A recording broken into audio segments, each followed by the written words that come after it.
وَنَحْشُرُهُ يَوْمَ الْقِيَامَةِ أَعْمَى. Dhe në ditën e kiametit këto njerëz do t'i ringjallim të verbër.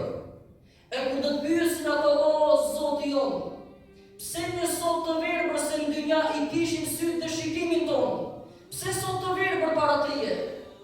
Jeni sot të verbër sepse sot s'meritoni që të keni shikim, nga se va dham shikimin në jetën e dynjas. Mirë po ju u bot të verbër para argumenteve dhe mësimeve tona. U bot të verbër ju lexua fjala jonë, ju ja kthej shpinën asaj. I pa pra fjalën tonë dhe va dërguam të dërguarit tanë.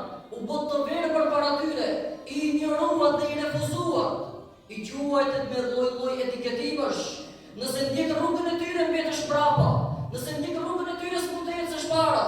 E pra ka ecur njeriu i sotit si kur ndoshta më para. Por çka ka?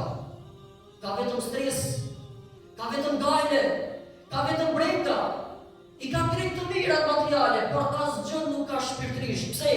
Sepse njeriu i sotit ditit ndërtoi botën, njeriu i sotit ditit ndërtoi pallate të larta, njeriu i sotit ditit ndërtoi fabrika të mëdha, njeriu i sotit ditit bëj shtëpi të mëdha, por njeriu i sotit nuk u kujtua kurrë që duhet ta ndërtoi dhe vetën tim, që duhet ta ndërtoj dhe shpirtin e zemrën time.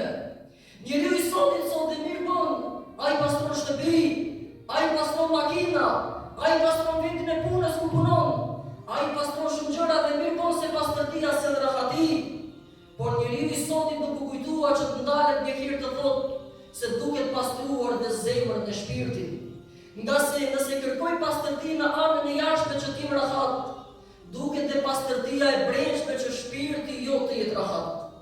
Andaj madhërisht i Allah, Gjelle Shanuhu o Gjelle Gjelaluhu, na tregoi që kjo zemër pastrohet me fjalën e Zotit. Na tregoi që kjo zemër dhe ky shpirt pastrohet kur lidhet me Zotin.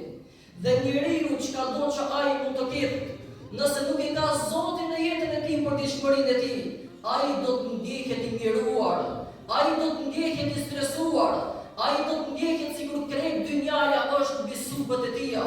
Pra, megjithse ka të mira, nuk mund t'i gëzojë t'i shijojë mirësitë e tij që i ka në jetën e tij.